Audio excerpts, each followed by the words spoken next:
nhà xem chị Lắm đi thả bắt quái nè. Đó. Ra ngoài đâu mà. Dạ hả? Giờ lấy chồng ở đây cũng ở trong vườn luôn đó. Từ bé lớn giờ người là người rừng đó. Dạ hả? Không có là người thành đâu. Trời ơi, vậy mà nói chuyện còn hơn người thành phố à. Có con cá chạch nữa nha cả nhà, cá chạch lấu. Hồi sáng giờ là đường về không thấy. Đấy. Đó, cả nhà thấy không?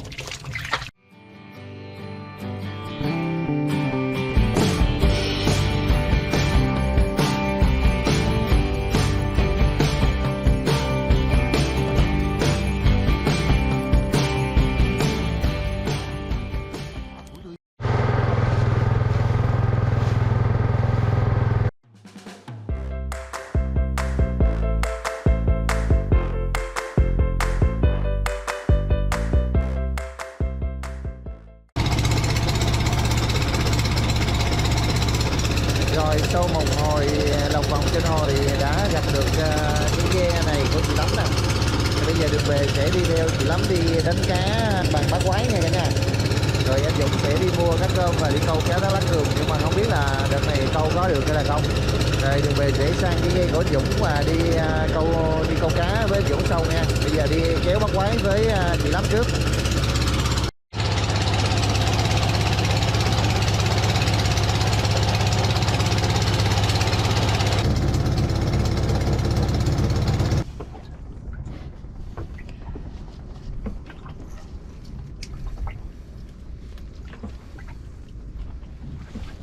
Không tèo mình to như quả bóng nè, cả nhà thấy không? Đó, thấy ghê không?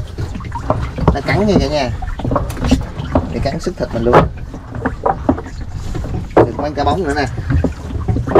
Đây là nãy giờ gì lắm bắt được mới cá lau kiến rồi ha. Còn bự chứ, bên đây con bự của bộ. Có con nào to bằng bắp cẳng không?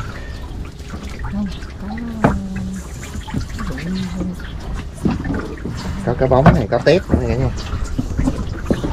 Mùa này cá bóng hơi bị nhiều á. Cá bóng không là cá bóng luôn.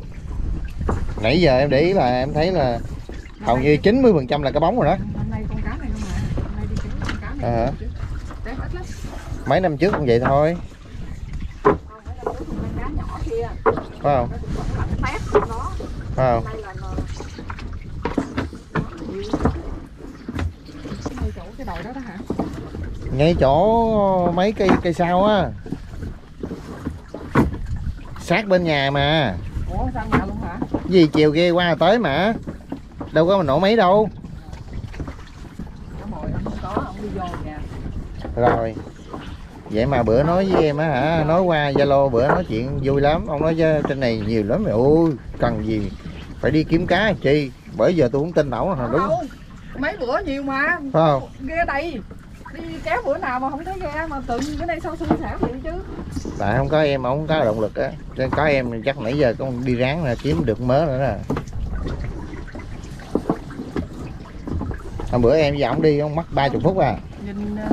Nhìn xa xa là biết là ghe đó có dân lưới cá cơm liền. Là biết mình mua liền. Sao? Mua có cá cơm không? Đây nhìn xa xa đây là không thấy cá cơm. Này là nghĩ qua bển có độ nhậu giờ làm biếng nè. Dũng mua cá cơm mà không có cả nhà ơi. Chắc là đi kéo nọ với chị Lắm thôi chứ không có đánh cá hôm nay được. Chắc đợi lúc khác. Rồi.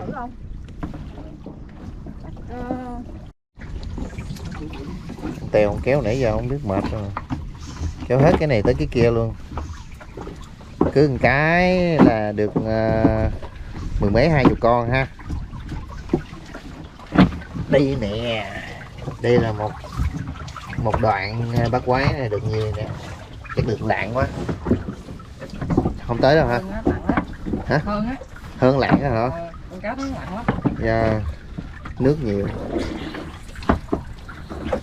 Mà bao nhiêu khúc như vậy quá trời luôn. Wow. Cái này nhiều nè.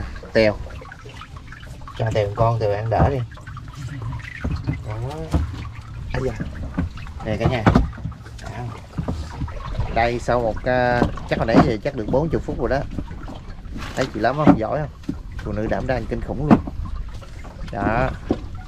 Sắp được bao nhiêu bắt quái lên ghe rồi đó, nhưng mà không có đặt lại tại chỗ cả nhà. Tại vì hồi sáng chị Lắm chị nói là nếu mà dở lên mà đặt liền xuống thì nó sẽ bị, nó lằn ngoằn, nó không có được thẳng hàng, cho nên buộc phải xếp lên ghe như vậy đó, xếp thành chồng như vậy. Đâu ra đó rồi là mình đi tới cái chỗ mình cần đánh rồi mình đánh, nó sẽ thẳng hàng hơn ha. 1 tiếng đồng hồ trôi qua vẫn còn đang kéo cả nhà. Anh Tèo vẫn còn phong độ nha, chưa có cảm giác mệt gì hết trơn. Cá bóng hồi nãy giờ cũng khá nhiều đó, chắc được chục ký cho gì lắm nha. Chưa tới nhưng mà gần tới rồi đó. Con này to nè, cá bóng. Ở đây người ta gọi cá bóng này là con cá bóng dừa nữa cả nhà, nhưng mà đường về thấy nó giống cá bóng cát à. Đó, còn cá bóng dừa ở miền Tây thì nó lại có màu đen. Ok, chắc hôm nay mua cá cơm không có, cho nên là đường về sẽ lấy một số cá bóng của chị Lắm nè, đi câu cá. Cá này đâu mà. Dạ hả? Giờ trồng ở đây cũng ở trong rừng luôn đó. Từ bé lớn giờ người là người rừng đó. Dạ hả? Không có là người thành đâu. Trời ơi, vậy mà nói chuyện còn hơn người thành phố à. Người rừng đó. Từ bé lớn giờ là ở trong rừng không đó. Trời ơi, thiệt tình. Em thì hồi bé thì cũng trong rừng nữa chứ đâu, cũng có chục năm á, rồi đi học mới ra phố chứ. Tới giờ đâu cho nên cũng không ra phố luôn đó. Hồi xưa thì ở đây có trường làng vậy đó, rồi đi học cái rồi không ba thôi nghỉ vậy đó. Biết chữ là được rồi. Đúng rồi. rồi. Chữ là xong rồi đó, viết được cái chữ biết là được rồi. biết chữ viết thư cho bồ là được rồi. Trời ơi, nói với hồi xưa rồi, đâu học hành khổ. Em hồi xưa bà già cũng khổ, nhưng bà kêu chứ thôi mày cứ đi học đi, thấy mày học giỏi thì cho mày học đó, làm mướn mình thuê tao làm hết cho mày đi học, bắt phải đi học đó, không học là đánh đòn đó nha, chứ không phải dẫn chơi.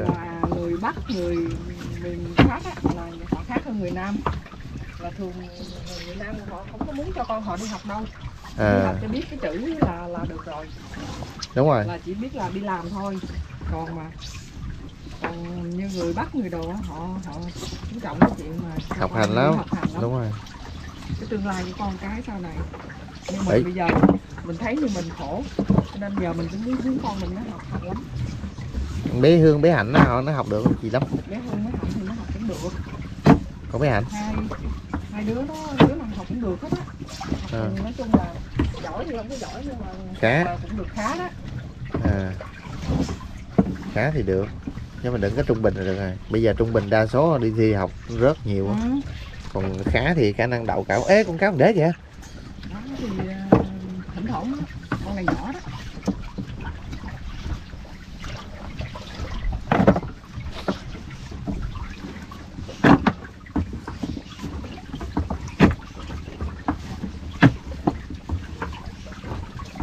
Đa số con dốt không à.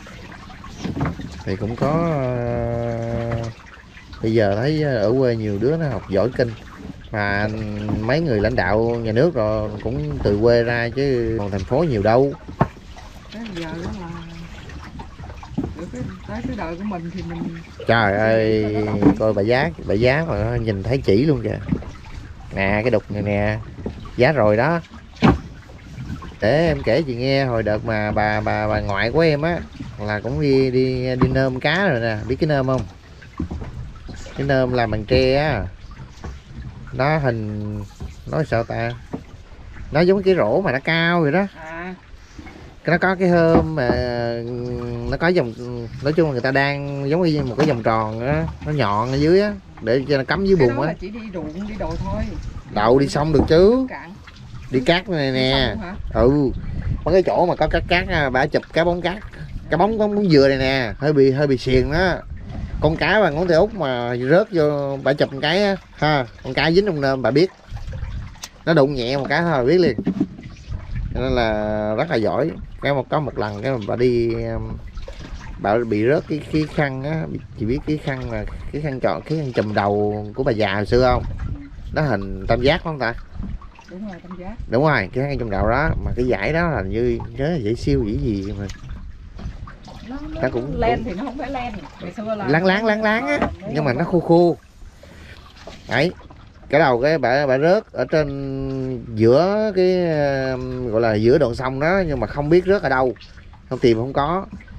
4 năm sau cái tình cờ bà cũng đi nôm ở cách đó khoảng 1 cây số mà xuôi dòng á, thì bà thấy có một cái tấm vải đang vướng vô cái cành cây mục ở dưới nước á, xong vớt lên thì đó là cái khăn của bả. Thấy có duyên không?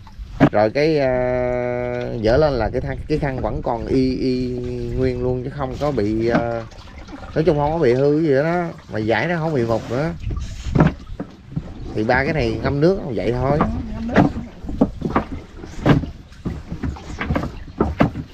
Rồi sau 2 tiếng đồng hồ đi kéo nò thì công việc cũng hoàn thành rồi cái nhà ơi. Bây giờ chị Lắm sẽ review cái số cá cho các bạn xem nha. Dỡ lên rồi nha, xem nha. Cái con chết nha, số này cũng chết rồi, cái cốc phải không?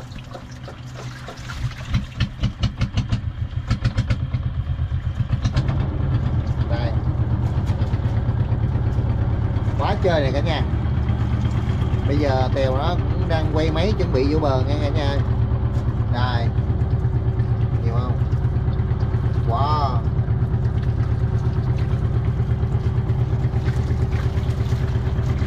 một đống luôn. Nhiêu đi còn được nhiêu ký gì lắm ơi? 10 ký hả? Khoảng 8 tới 10 ký nha nha. Quá trời luôn. Tép bự luôn ha. Rồi bội thu.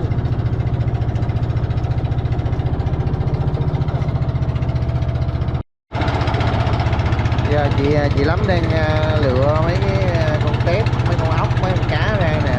Cá nào chết thì bỏ vô trong cái xô này ha. Đó. Rồi ốc thì bỏ qua phía bên này. Đó, ốc bỏ ra phía đó đó. Rồi cái này tép nhiều, cá bóng nhiều ghê ha. Mấy tép chết không phải lựa ra đem dùng, chứ không ảnh hưởng tới mấy tép kia.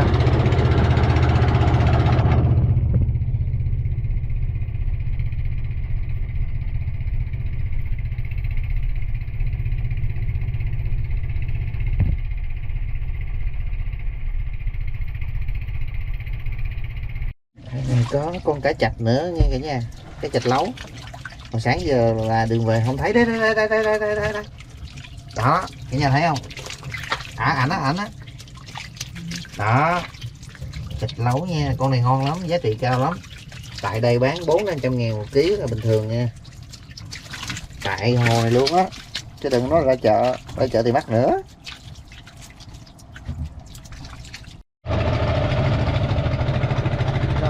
Cả nhà xem chị Lắm đi thả bắt quái nè. Đó, thấy rất là điêu luyện không, rất chuyên nghiệp nha. Đó, liên tục luôn. Bây giờ đi về thôi cả nhà ơi.